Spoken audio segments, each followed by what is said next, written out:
Welcome to Lipstick, Lip Balm and Literacy virtual book reading series here on Facebook. And I'm your fabulous host this morning, Bukola Oriola. I have a fabulous author in the house with me today. And before we bring her on, I just want to quickly take out some housekeeping stuff. So, we launched Elle Magazine. Elle Magazine came about from Lipstick, Lip Balm and Literacy here. This show turned into a magazine. So in Elle Magazine, you meet some of the authors who have been on the show. On that note, I'm going to bring in my fabulous author this morning, and let's hear it out from LaBelle. Hi! Sorry for all the technical glitches. You see? Not a problem. Not a problem. Despite the fact that we had test broadcast yesterday night, we still had technical glitches this morning. Sometimes that happens. Yeah. We cannot control some things. Sometimes it's just part of life. So true. Our resilience keeps us going. And you Yes, are a resilient that's so woman. true. So thank you. Thank you for having me. Thank you for having me.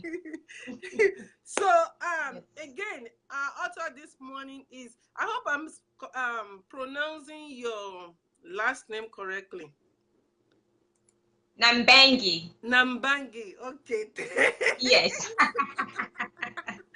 Yes. With the what do you call it? The pronunciations and all of that, sometimes the way different people will pronounce the consonants and syllables are different from how you know. So true, so true, yes. Yeah, so that makes a lot of sense. Pronounce it too, Nambangi. Okay, thanks. So our fabulous author this morning, LaBelle Nambangi, and she's the author of Women Who Soar. So Women Who Soar, women with wings. We're gonna be talking about them today. Women like eagles. Yes. Yes, so true. Yes. We're going to be talking about them today. So thank you so much again for coming on the show. And please, I encourage you to go get our book. The link to our book is in the description of this video above. If you are watching, see that fabulous looking book. If you are watching on YouTube, the link is in the description below. And if you are watching at home on TV, the link is on your screen. So follow that link and go grab your own copy. So how we roll on the show. First of all, what lipstick are you wearing? Are you wearing lipstick or lip gloss or lip balm? Oh. I'm actually using a lip gloss. Okay. Lip Out Loud. 104 BFF, and I get this from Amazon. That's what I have on today. Okay, wow, nice. Lip Out Loud. I love it. Nice. Okay, for me, for those of you who are regulars, I always wear more than one.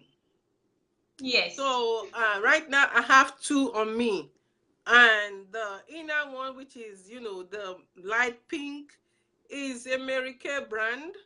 And the thing I heard about this particular lipstick I bought was, after I bought it, I didn't know. The Mary Kay consultant told me that this specific lipstick is for domestic violence awareness. And I was like, oh, wow. Yeah, that's awesome. Yeah, so she was like, she knew that if she told me, I would be very excited to hear that because of my advocacy work. So I was like, wow, nice. Yeah. So it's let me see, Love Me Pink. That's what they call it. Oh. Yes, Love Me Pink. Rose Armor 7M21. So that's the number of that one with Mary Kay. If you want to support domestic violence, that's the lipstick to get from them if you do wear lipstick. And this one is almost gone. This one is Maybelline. I've worn this since like forever. I'm always wearing it. It's one of my favorite to wear. And this one is, it looks good on you. Thank you. Sapphire Siren Bold Audacious, and the number is 835. It's a Maybelline brand. So thank you so much for sharing your lipstick with us. With the name of the show, we have to talk about lipstick. It's about beauty, brain. So and brain. Oh, awesome. So now, we've taken the easy one out. We are now going to go to the super, super easy one, Okay. which is the music. So are you ready? I'm ready. Okay. Today's music is also by Folake Umosen, and the title is Kosobabire. She's a Nigerian artist, and I would like to give her a shout out. Thank you for allowing us use your music on the show. Hey, Okay. Monica, Mamia Stola, thanks Ah. for joining. Mamia is in Ghana right now, joining us from Ghana. Thank you. Yeah. Hi, Thank Monica. you so much Thank you for for joining. joining us. Please share this broadcast. All right, so now we want to do our dance off with our fabulous author. Ready? So Yes. if you can hear it loud enough, just give me a thumbs up, please. Okay. Oh, great. Are you ready? Standing or sitting, you Yes. can do it however you like it. You see, I think I'm going to stand. I'm really feeling Okay. music. You can do however you like. Oh. Somebody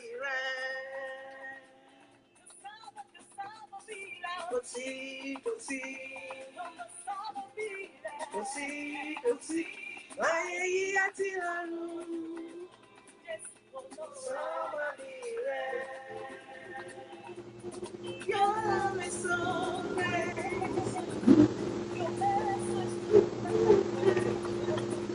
You redeem my soul from every destruction. I will sing your praise. I will dance and lift you high. You bring so much to me, Jesus. No one like you. No one like you. To see, to see. No one like you. To see, to see. I ain't here till I know. It's all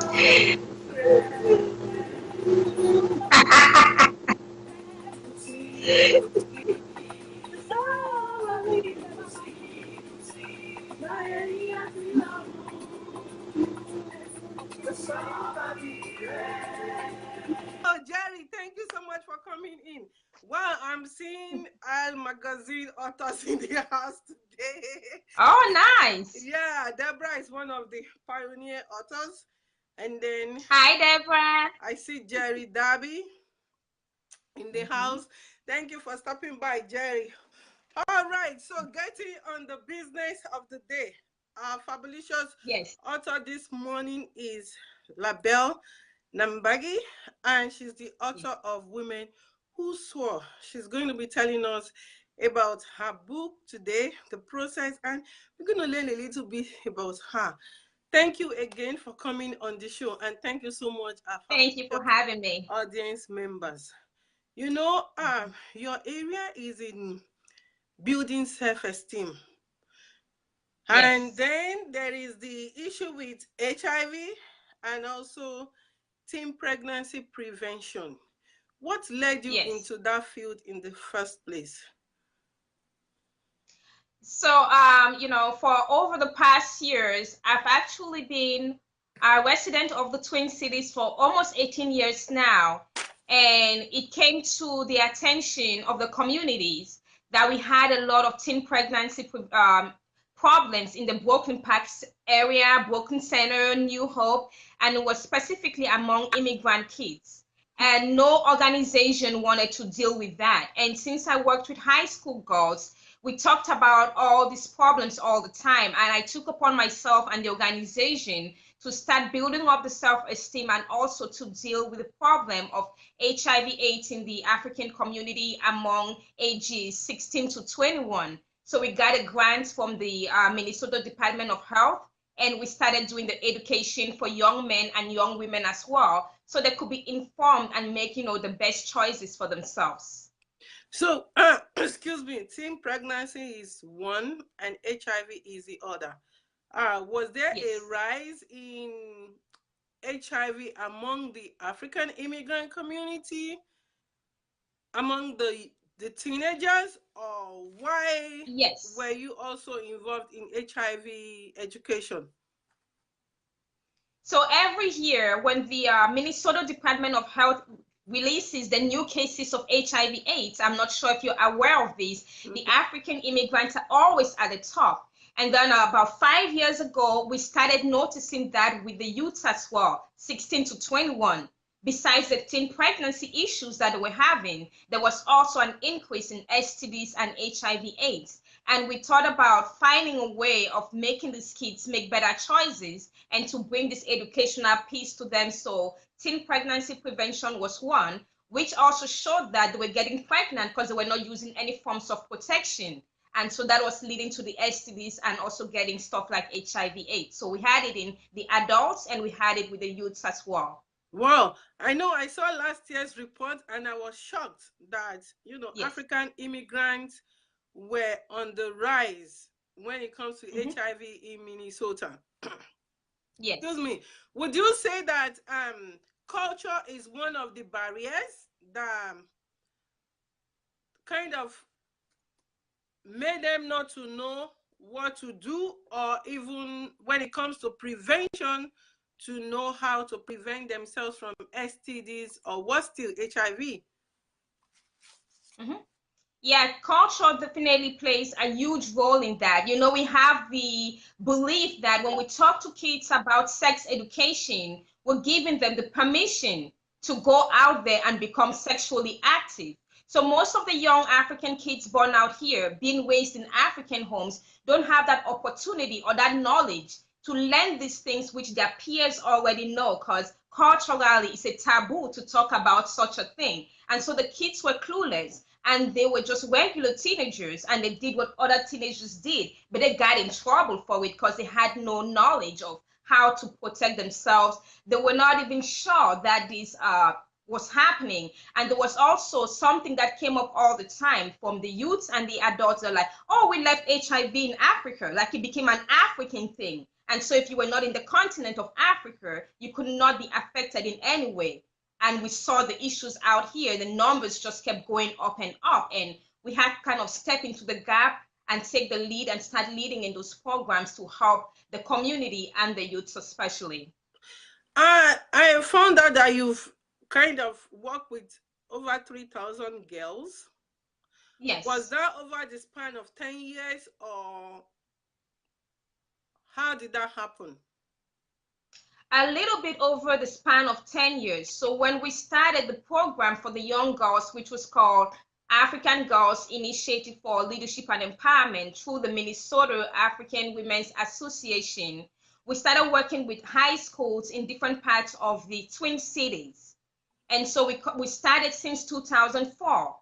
And then we kind of moved office to Brooklyn Park, where we had most of the immigrants. And so we were at 6 different high schools through the year and community sites. So we got to meet different kids from different communities, and we went into communities just to do the training on HIV/AIDS and teen pregnancy prevention. So we met different groups of kids from different communities. And over the years since 2004, that's a huge number of people to meet. Wow. So yes. Thanks. And I see comments from the audience. Thank you, Wendy. She said that is so awesome. Thank you for all you do, Miss. Oh, thank you, Wendy. Bell. Thank you. Education is so important. And Deborah said Yes. the culture team has its place, but when it comes to education in any shape, culture, in my opinion, comes second. So Deborah has a question for you. Do you think access to healthcare is a factor? Yes, that's quite a factor. We actually had a lot of conferences. Even when they are in Minnesota, or yes, this is a question for whether it's a factor when they are in their home country, or whether when they are in Minnesota. That's a factor right here in Minnesota. We got to realize that there is a lot of health disparity right here in the Twin Cities. And we took upon ourselves at one point when we talked to families to realize that they didn't have health insurance and they thought that was a barrier. They couldn't go to the hospital. So we got another grant where we had 2 nurses at our office every Wednesday just to provide free screening for HIV/AIDS. So the girls could go, their parents could go, and it was free of charge. Yes, it's a huge factor, no insurance, or sometimes the importance is not that high. I found out that with most of the African parents, to talk about sex education and have them listen is to tell them about the problems of fertility. Like if your child gets infected with certain STDs right now, in the future, they might not have a child. And in our culture, that's big. You got to have a child. It's very important. So when the parents had that fertility problems, they're like, they stood up. So we didn't go talking to them we talked about reproductive rights, reproductive problems, not sexual problems, because sexual problems was looked upon as sending the child to become sexually active. So the language and the way it was framed was very important. Oh, sorry. Yes. I thought Deborah asked the question. It was actually Wendy who asked the question. Thank you so much Oh, okay. for that question. You just said something really important now about language. Language for the audience, for the language can either make them to turn away from the valuable information you want to give or not. Yes. So when it comes to okay, there is a question for you from Deborah. I will read it, but I wanted to quickly ask when it comes to the culture, because for someone to be here, and I assume that some of those parents were working and do not have health insurance because they didn't take it as important as they should. Would you say that their culture is part of what crept into them thinking that health insurance is no big deal, or it's not really a need until they are sick? Yes, because that's something we do quite often back in the continent. You only go to the hospital when you're sick. So you don't want to get insurance when you're not sick. And so they thought it was a waste of time. When I'm getting sick, then I'm going to go get insurance. But as we all know, life doesn't work that way. Stuff just happens and you got to be prepared for it. So it was a lot of lessons and things we had to learn. And also there was a language barrier. Not everyone spoke English. Not everyone felt comfortable enough to go to a hospital and explain what was happening to them. So translation was also a problem we encountered at one point, and we knew that it was very important to find people from different communities. So when we did the training, we had people from different communities, men and women, to get trained to become, educators within their communities to pass on this information. Do you think that trust is another issue with this community? Yes. Trust is a big issue. Like when a person believes that when they tell you their healthcare problems, you go out there and tell everybody else, they wouldn't tell you. So we encounter that often when people said, I can go to the hospital because when I find out whatever is happening with me, and if the person, there's someone from my community, everybody is going to know. And there was also the miscommunication and misinformation when people thought if they were HIV positive, the government was going to send them back to their countries. So that was all of the things we had to put in the presentations to say, no, it's not something of that nature. You truly have to be safe, and no one is going to send you back home. It's actually for your own good. And the names are not published. If you've noticed, it's always just the names of the countries, but not the names of the individuals. So nobody knows who's actually positive within their community. So there was miscommunication, there was a trust issue, and all those things and cultural as well combined together.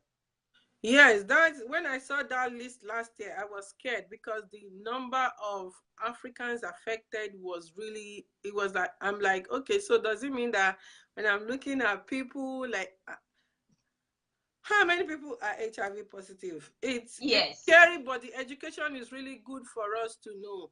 Deborah has a question for you. She says, LaBelle, do you get an opposition from the parents of the teens, or do you get a great level of support? A lot of opposition.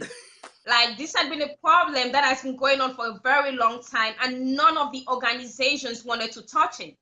So we had meetings with community members and other organizations, and there were accusations. The whole mentality of anything that happens sexually is being promoted by the girls. So they were telling us, go back, teach your girls to act nice, teach them to protect themselves, teach them to stop tempting men.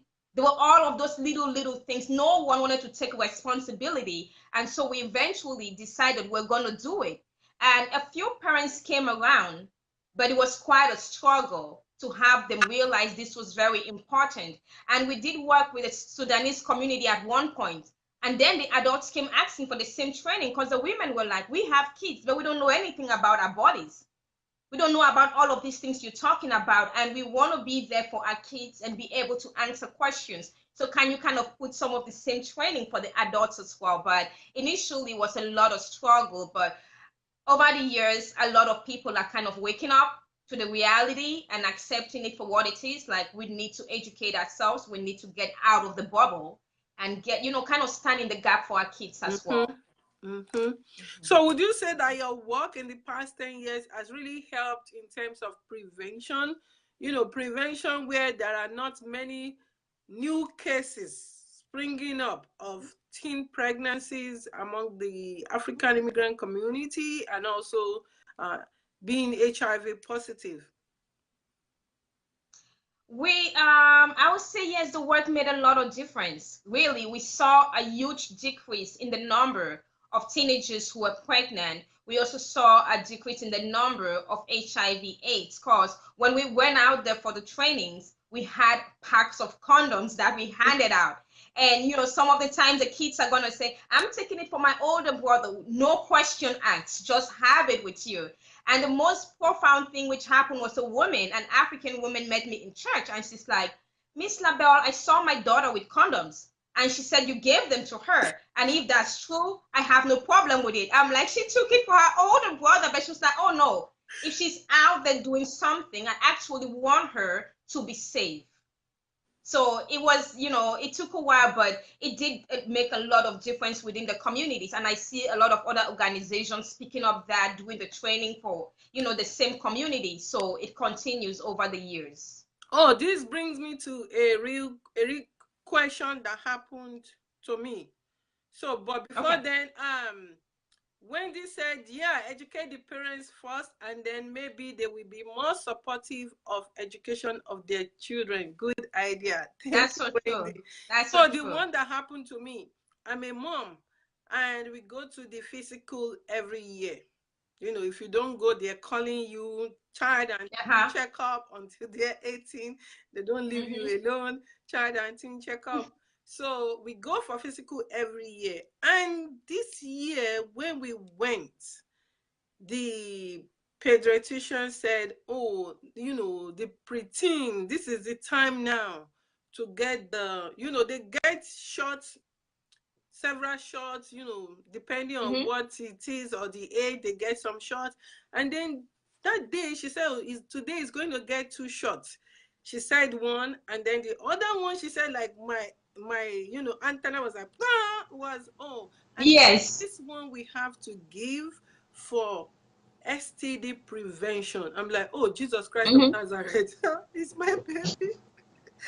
STD prevention, that came, I think I had mixed feeling about it. Like, first of all, wait a minute, my child is growing, like, oh, we are getting there or hitting it right there. Yes. And then and not the other feeling I had was, oh, a little safety, like, okay, because there is no how you watch the kid and try to you can't be everywhere they are.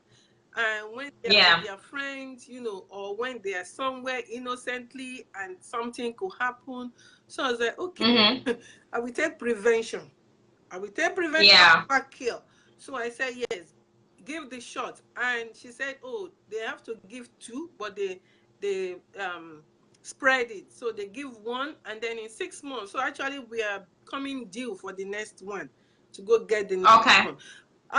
Where my question is coming from that I will ask you is, so I interacted with another parent. This parent is not African, she's Caucasian parent. In church, I was like, hey, talking about the kids. Wait a minute. Our kids are age group, so they're growing, parents talking generally about who they're growing. And that was around the time we went for the physical. And I said, hey, see, the new reality is this. Yeah.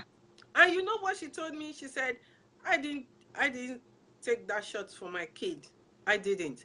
So for you as someone who is working in the field of preventing our children and keeping them safe, what will be your take on that for, you know, a parent who want to take it and a parent who don't want to take it, regardless of their culture or, you know, background?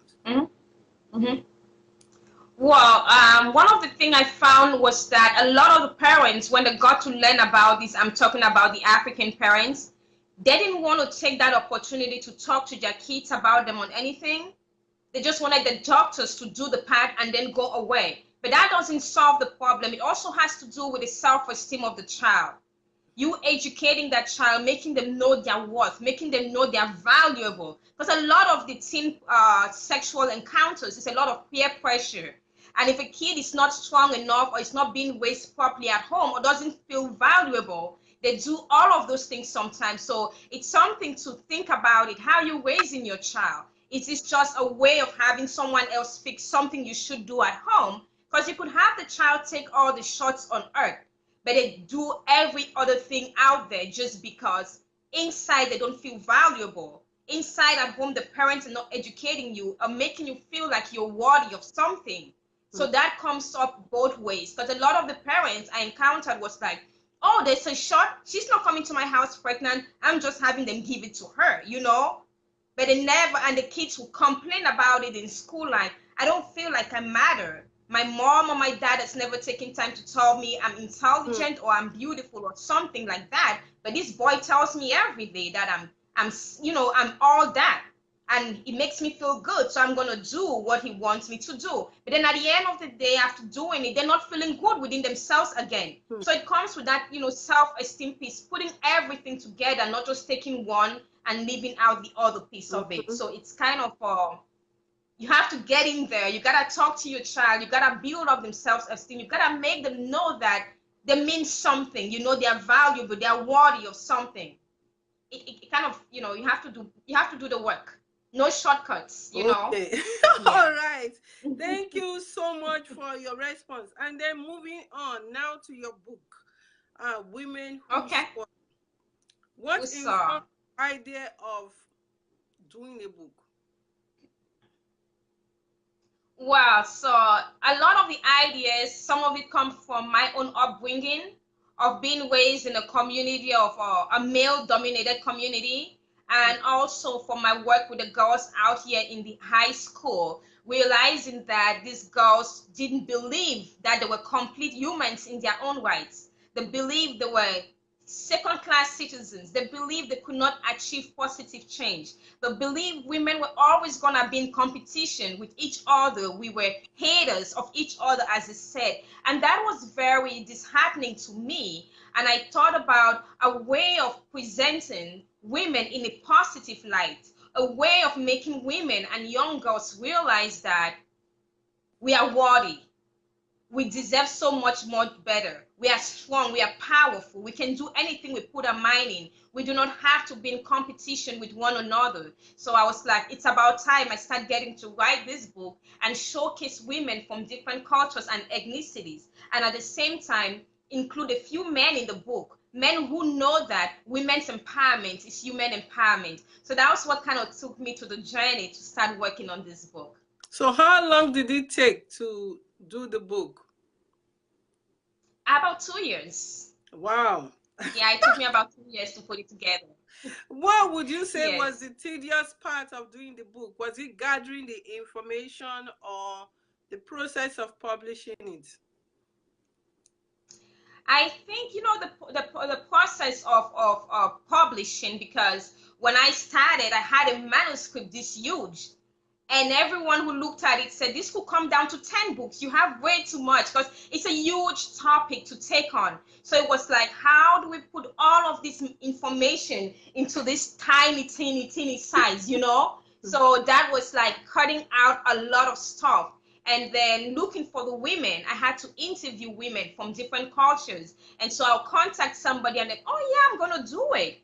And then after 2 months, they haven't started on the questions. Then in the fourth month, they're like, oh, I don't want to do it anymore. I got busy, you know. Then I started looking for someone else. But in all, it was a very empowering experience, eye-opening. A lot of the women I didn't know from anywhere. I just found them online and introduced myself, and they were like, sure, something from another woman, I would do it. Which again goes against the whole thing of women being in competition, because these were women who didn't even know me, but they were willing to do something to support another woman. So that was very powerful. Wow. So I loved it. Wow, nice. Yeah. Oh, before we move on, thank you, Wendy. Wendy said, yup, I love what you are saying. Thank you. Oh, thank you, Wendy. The link to the book is in the description of this video above. If you are here on Facebook, kindly follow that link and grab your copy. And if you happen to be watching on YouTube, the link is in the description below. And if you are watching at home on TV, the link is on your screen. So please follow that link and go get your own copy. So you said the process of publishing the book. So you know, what were some of the specific things you did after gathering all the information or the interviews and then now going to print? Okay. So I worked with Wise Ink Publishing, Creative Publishing Services, which is owned by two lovely women, Amy Quayle and Dara. It's an African American woman and a Caucasian woman. And as a woman, and it was something about women's empowerment, I wanted to work with women. I wanted to work with a publishing company that was actually owned by women. So while I was at the Speaker Academy, I ran into another speaker, Jennifer, who had just published with Wise Ink, and she introduced me to them. So when I took together all the materials and information that I had, Amy and I kind of sat down, started going piece by piece, and we actually decided to put each woman under a specific topic. And these topics were things that girls had talked about, which was very big, you know, within their circle as teenagers, or stuff that, you know, kind of recognized from growing up at home in their own communities, like financial dependence of women, abuse, women being in competition with each other, men marginalizing women, the education of girls. So we had to find women from those little topics and put them in each of those chapters. So then I worked with Wise Ink, then they brought in an editor. The editor helped. Then I moved on to the next person, who was the book design person. Then we decided on the size of the book, the pricing of the book, who was gonna, you know, the company to use for the actual publication, and all of those little things. So it was step by step, and each process was tedious and very informative. And then the whole editing part of it, I read the manuscript over and over, because like, take this out, add this, take this out, add this. And they were just very fabulous people, and they helped a lot. Wise Ink and Amy was on top of everything, and it was just an amazing experience. Nice. So how have you been marketing the book? I have it on Amazon. I have it on Barnes & Noble's website, and I have them with me as well. So I take them to events when I'm speaking at, or people contact me directly and get the book and stuff like that. Oh, okay. Thanks so much. And we have some people, because this show basically is to inspire prospective authors and published authors. And we have some people who want to publish their own books. In fact, I spoke to a prospective author 2 days ago about wanting to publish his book, and we've been talking about it since like last year. You know, some of them feel scared, others feel like, oh, they are overwhelmed with life, and adding on a book to their task will be, you know, an unimaginable task to work on. What would be your advice for people like that? My advice actually is to work with a publishing company. Once you have so much going on and you go over to a publishing company and you have all this help and people ready to help you, it makes it a lot easier. I actually was working on another book completely different from this one, but I think this was so much pressing, and it's also good to check out different publishing companies, talk to the owners, talk to the people, and see who meets your best fit. Wise Ink Publishing was the first one I went to, and I fell in love with them. I met Amy. We hit it off. We had similar ideas, and when we started talking, it just flowed, and we were talking so much. I was like, okay, I'm gonna stay with you all, and I'm gonna work with you. And she had ideas and asked questions that I hadn't even thought of, which kind of helped with the whole process of it. So once you get started, they're doing their part, you're doing your part, which kind of like encourages you.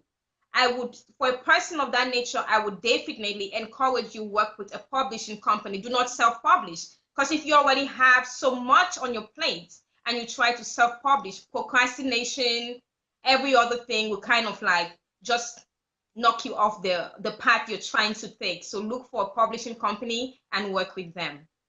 So would you just get started? Would you say that those who self-publish is because they can manage their crazy time very well, or because they have more time to be able to go through all the process themselves? Not necessarily, but some people are just more disciplined in certain areas in life.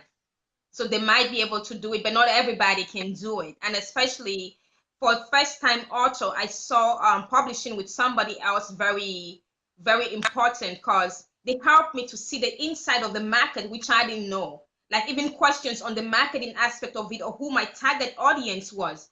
There was stuff I had not thought about. I just knew I wanted to write a book. I wanted to write it for women and young girls, but I didn't ask myself some of the questions that they asked me, which help with everything along the way. So it might really depend on the individual, because some people are more gifted and stronger in other areas as compared to others. Okay. There is a question. Deborah asked, LaBelle, have you got another book in the pipeline, or are you coming up for her after Soar? Thanks. No, so this is actually just volume 1. I have volume 2 I'm working on right now, and there's gonna be a volume 3. What I found out was the topics I was taking on were so huge, and some needed more of an explanation and expansion on like financial independence for women, women helping other women, and so many other things. So I'm working on a couple of different books. So this is just volume 1. I'm working on volume 2 right now, and then I'll work on volume 3. And there was another book I was working on already on self-esteem. So yes. Oh, you are busy. Thanks so much. I'm trying to stay busy. Does anybody have any other question for Fabulicious author this morning? It's afternoon already, before we call it a wrap. And I want to really thank you, our audience members. Deborah and Wendy especially, thanks for your very insightful questions. Thank you all. Thanks, Deborah. Thanks, Wendy. Thank you. So I will say on a last note, what will be your last words for our audience members today? My last words will be, get yourself a copy. One of the things I did with Women Who Soar was to feature women from different ethnicities and different cultures and different walks of life. So it kind of very much helped any woman picking it up. You see someone who looks like you, someone who has some similarity, and it also helps with us realizing that as women, when we talk of women's empowerment, we gotta come together. We have to forget about the different cultures and all, because we are all still being marginalized. And when we work together, we're stronger that way. And the younger generation is looking up to us, and it's up to us to help build their self-esteem so they become stronger women tomorrow. So get yourself a copy of the book, and you will see a lot of people in there that will motivate and inspire you. Yes, and actually, I think somebody joined us late, Akua Khan, asking the question, how long did it take you to write the book, and what inspired you? These were questions she answered earlier on.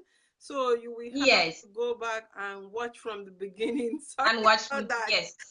So please Yes. go back and watch from the beginning.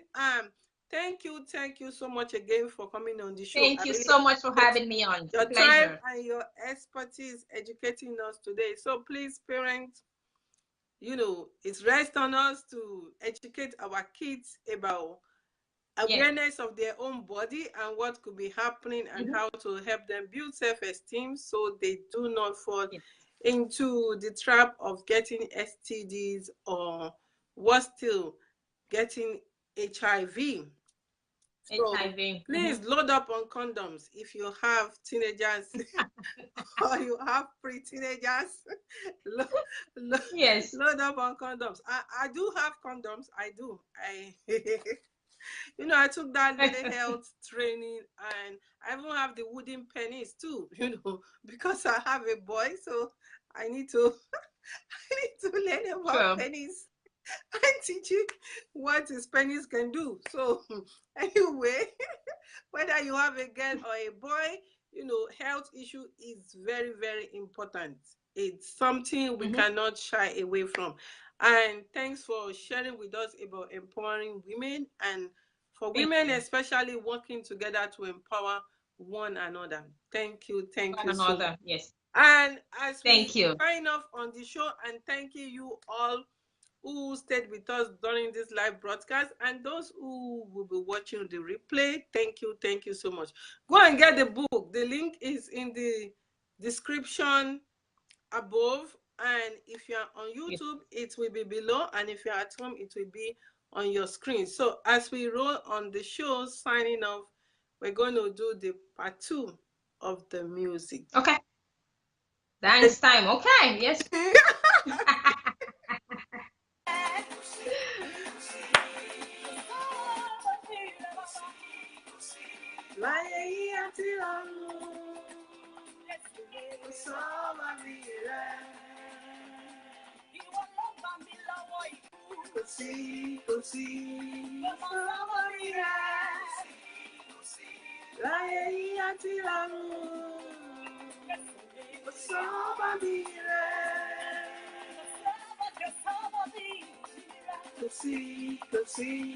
Kosobabire.